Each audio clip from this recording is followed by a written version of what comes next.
E aí, pessoal?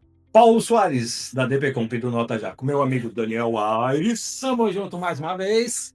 E aqui nesse vídeo a gente vai falar sobre um tema que eu acho ele preocupante e vejo pouca gente falando sobre isso no mercado, Ah, nem me fala. que é a questão do novo conceito da Receita Bruta do Simples Nacional.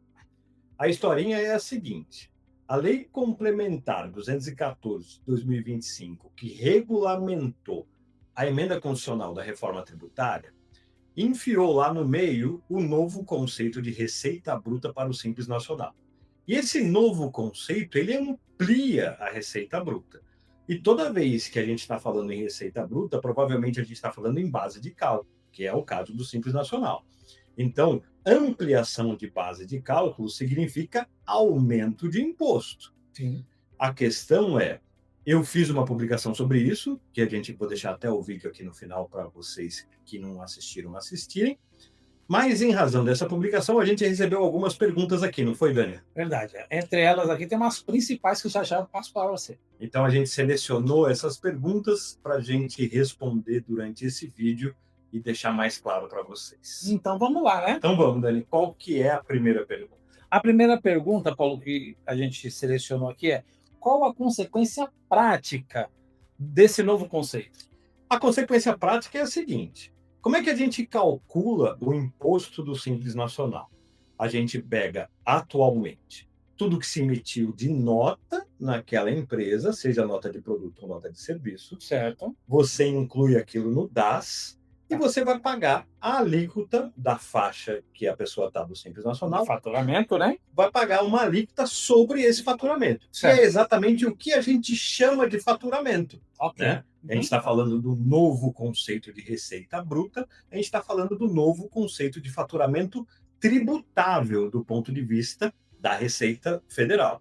Então, a Receita Federal enxertou esse artigo lá na Lei 214 de 2025, dizendo assim: agora, além das receitas normais, que são na nota fiscal, também devem ser incluídos nesse conceito receitas diretas e indiretas que estejam relacionadas com a atividade principal da empresa no seu contrato social e no seu CNAE.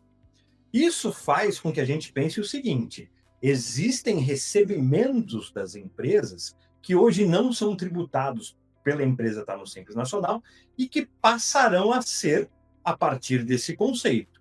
Então, por exemplo, eu tenho uma empresa que vende parafusos, mas eu tenho um galpão que é desta empresa, está no nome dessa empresa na escritura, e que está alugado para um terceiro, e esse aluguel entra como receita.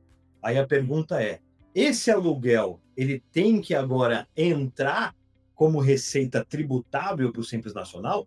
Porque se esse aluguel entrar, o que vai acontecer? Vai aumentar a base de cálculo, e aumentando a base de cálculo, acontecem duas coisas. A primeira é que o DAS fica mais caro, o seu cliente vai pagar mais. Sim. E a segunda é que, se ele estiver perto de trocar de faixa de tributação, ou se ele estiver perto de ser excluído do Simples Nacional, porque está no teto do faturamento, uma dessas duas coisas pode acontecer. Então, se eu incluir esse aluguel, ou o aluguel é um exemplo, tá? Sim. Se eu incluir esse aluguel no DAS, eu posso fazer com que o cliente saia de uma faixa lá de 6% para uma faixa de 8%. Né? Ou, se ele estiver pertinho já de ser excluído ou de algum sublimite de algum dos estados brasileiros, ele seja excluído do Simples Nacional. Então, essa é a consequência prática. Né? E isso começa a valer a partir de quando? Bem, a lei já está valendo. Certo. Né? Então, a lei já está em vigor. Mas, especificamente, como a gente está falando de base de cálculo do Simples Nacional, a gente tem o Comitê Gestor do Simples Nacional, que precisa editar uma resolução que normatize a maneira de fazer esse cálculo. Então, só está faltando o Comitê Gestor do Simples Nacional se manifestar para que a gente tenha que fazer o cálculo de uma maneira diferente. Isso significa que pode ser do dia para a noite. Perfeito. E o que um contador deve fazer até que seja editada essa resolução do Comitê Gestor do Simples Nacional? O contador tem que correr. ele tem que se planejar. O que ele tem que fazer? Ele tem que fazer um levantamento na sua carteira, porque todos os problemas do contador se multiplicam pelo número dos clientes. Se isso é um problema para uma empresa, se um escritório de contabilidade tem 50 empresas nessa situação, ele tem 50 problemas iguais, porque tem que conversar com cliente por cliente e fazer esse planejamento. Então, o contador precisa agora, urgentemente, fazer um levantamento de quais são os clientes dele que vão entrar no risco de ter aumento da base de cálculo, aumento do DAS ou até exclusão do Simples Nacional. Certo. Nesse caso, Paulo, para fechar, qual o conselho que você daria para esses contadores aí? Qual o recado, né? O recado que eu acho que a gente precisa passar para os contadores é para eles se anteciparem. Quanto antes eles fizerem isso, melhor.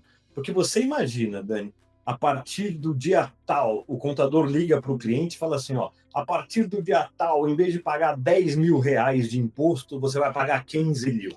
Ou, a partir do ano que vem, você não vai estar mais no Simples Nacional, porque você vai estourar o limite por conta do novo conceito de faturamento bruto. Então, o conselho que eu dou é antecipe-se.